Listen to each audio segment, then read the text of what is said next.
Doloc Town is an indie side-scrolling farming sim that launched into early access on May 8th. It blends cozy farming mechanics with a gritty post-apocalyptic exploration, crafting, and combat. After spending 12 hours playing on the Steam Deck, I'm ready to break down its core elements: the farming, crafting, exploration, the combat, story, visuals, everything. Just to give you a clear picture of what the game is about and whether it's going to be worth your time and worth your money. Let's dive into the mechanics and see if Doloc Town is the perfect game for your next gaming session. At its heart, Doloc Town combines familiar farming sim mechanics with exploration, resource gathering, crafting, and combat, all presented in a side-scrolling format that feels like Stardew crossed with Terraria. The gameplay loop is satisfying, encouraging you to farm, rebuild the town, and venture into the wasteland to uncover secrets. Here's how each mechanic holds up.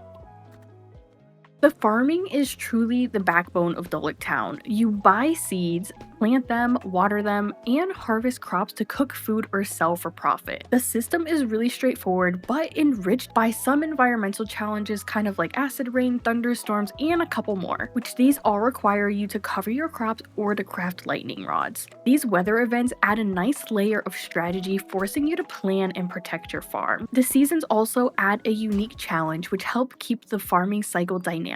The skill tree ties neatly into the farming and the crafting, where you're unlocking new recipes as you level up. The progression feels natural, though I occasionally struggled to figure out how to craft certain items due to things being kind of unclear. Farming is a reliable way to make money, especially by growing crops in bulk and turn that into food for sale. However, the grind to afford expensive items like 500 gold for cooking recipes can feel a bit steep, especially early on. Crafting is central to Doloc Town, letting you build machines, automate your farm, and restore the town. You gather resources like ores, coal, and metal from the environment to fuel your creations. The system is deep, with recipes building on each other, but it's not always as intuitive as you might think. I spent hours running across the map, talking to NPCs, and sometimes still couldn't figure out how to craft certain items just due to things being in unclear locations, and I was just lost at times. Still, crafting new tools and automating tasks is pretty rewarding when it finally clicks. Resource gathering is tied to exploration, as you use a pickaxe to collect from trash piles, ores, and metal scattered across the map. The process is engaging, but the tiny inventory space is a constant hurdle you're going to come across. The bag upgrades are really expensive, so I relied heavily on crafting these tiny little storage boxes that sit in your inventory, which automatically will collect items that you put in them. It was a nice little workaround. The running back and forth to gather specific resources can feel a little bit tedious, especially when you're unsure how to find them, but the exploration aspect makes it bearable. Now, cooking and fishing are secondary mechanics that add variety to the game. The fishing involves a simple but enjoyable minigame that's really easy to pick up. The cooking, however, is hampered by those expensive recipes I told you about earlier, which ended up leading me to stick with some basic dishes just to save money. While these activities are charming, they feel like optional things rather than just core components in the game.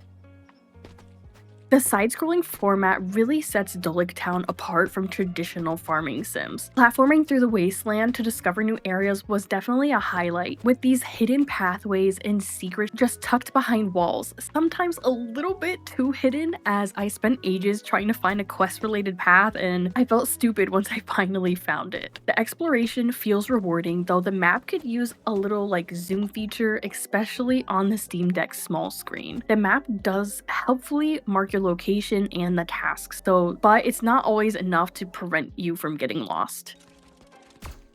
Doloc Town does have some combat, which gives it that grittier edge, with enemies lurking in the wasteland. Your customizable drone companion is the star here, offering manual aiming for precision or an auto mode for a little bit more of a relaxed experience. The starting weapon is underwhelming and the upgrades are very costly, but switching to auto mode made the combat a lot more manageable. You can purchase new drones and equipment with different weapons and modules and stuff, which that added a little bit of depth to the combat system. The drone's presence makes exploration feel a lot safer and more engaging, though the manual aiming can be a little bit clunky and just feels weird at first.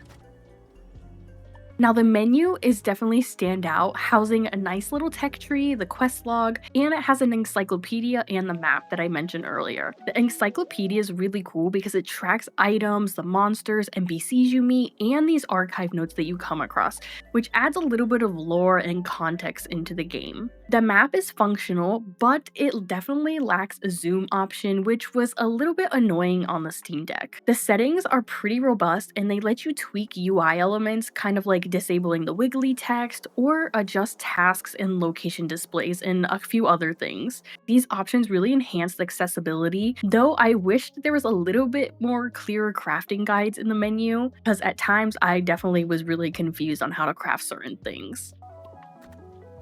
The story and the characters in Doloc Town, I think, were probably the weakest aspects. It's set in a post-apocalyptic wasteland, and the narrative focuses on rebuilding the town and interacting with NPCs, but it really failed to hook me here. I definitely was more invested in farming and exploring than the actual plot of the game. The dialogue options between the NPCs offer a choice between a friendly or a more standoffish response, but they don't really seem to impact the story at all. You can only deeply bond with one character, which really limits the social sim aspect. So if you're here for cozy farming and action, don't expect some in-depth characters here.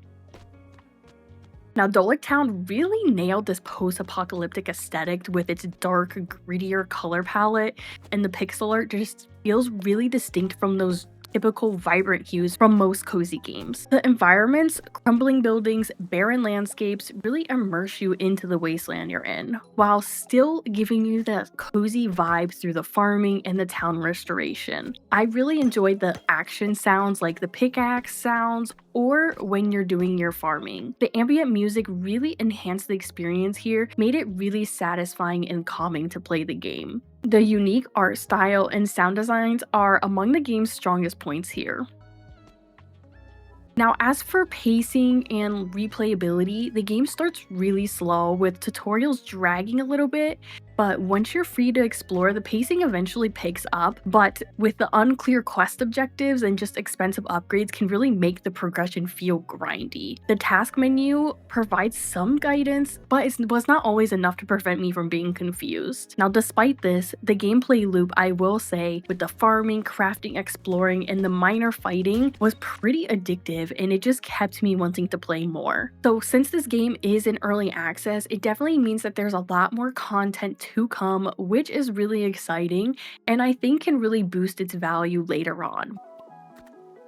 Now, I did play Doloc Town strictly off of my Steam Deck, and this game ran so flawlessly at a steady 90 FPS with no bugs. It was impressive for it being in early access. Now, the only downside I would say with it being on the Steam Deck is the text is really small in some areas, which can be hard to read, though the game is perfect for just that portable play that you're looking for.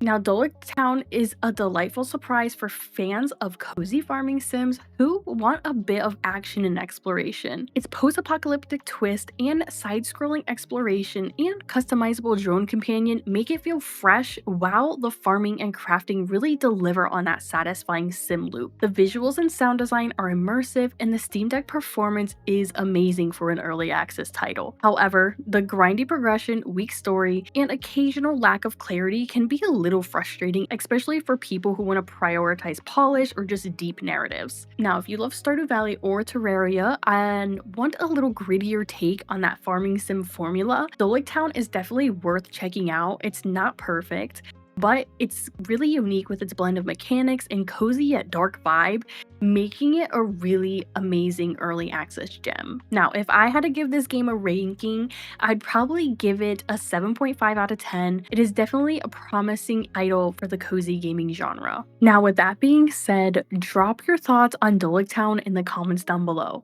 I hope that you found this video helpful and it gave you some advice on whether Doloc Town is your vibe or if it's not. Don't forget to like and subscribe for more cozy gaming content, and until next time, so happy gaming!